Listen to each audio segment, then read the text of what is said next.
ఇక దేశంలో బంగారం రేట్లు అయితే ఎట్లా అంటే ఆకాశాన్ని అందకుండా పెరిగినాయి. ఒక్కటేసారి అమాంతం పెరిగినాయి. ఆయనతో నిన్న ఒక్క రోజులో ధమాలను పడిపోయింది వెండి రేటు, బంగారం రేటు. ఇట్లా మరి ఇట్లా బంగారం రేటు పడిపోతుంటే ఏంది మన సామాన్యుల కళ్ళల్లో అయితే ఆనందం అయితే వ్యక్తమవుతుంది. ఎందుకంటే బంగారం రేట్ల దిగొస్తున్నాయి, మేము బంగారం కొనుక్కుంటాము అని చెప్పి వాళ్ళ సంతోషం వస్తుంది. ఇక వీళ్ళు ఆకాశాన్ని మళ్ళా వేస్తారా మరి మళ్ళా తీస్తారా అయితే చూద్దాము రేట్లు. నిన్న ఒక్కటే రోజు దిగొస్తున్న బంగారం, వెండి ఒక్క రోజులోనే భారీ పతనం.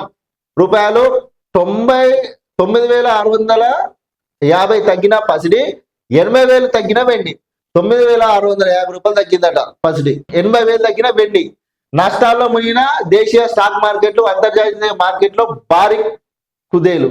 చూసిరా, దెబ్బకు డమాన్ వండదట.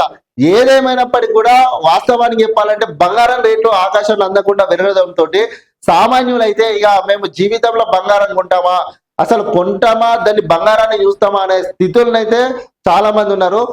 ఇప్పుడు ఈ రోజుకి బంగారం రేటు కొంచెం తగ్గడంతో కొంచెం సంతోషం వ్యక్తం చేస్తున్నారు. అయితే మరి బంగారం రేట్లు రానున్న రోజులలో కూడా మరి ఇట్లనే పెరుగుతాయా, మరి ఇప్పుడు తగ్గుముఖం పట్టినాయి కాబట్టి ఇంకా తగ్గుతాయా, ఇంకా తగ్గుకుంటూ వస్తాయా, మరి ఏంటి అనేది చూద్దాం.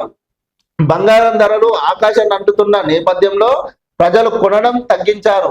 అధికంగా అంతర్జాతీయ పరిస్థితులు అంతగా ఆశాజనకంగా లేకపోవడంతో ఒక్కరోజే ధరల్లో భారీ వ్యత్యాసం ఏర్పడింది. చూసిరా, వీళ్ళు మొత్తం ఆకాశాన్ని అంతా కూడా రేట్లు పెంచుకోపోతే ఎవరు కొంటాడు బంగారాన్ని?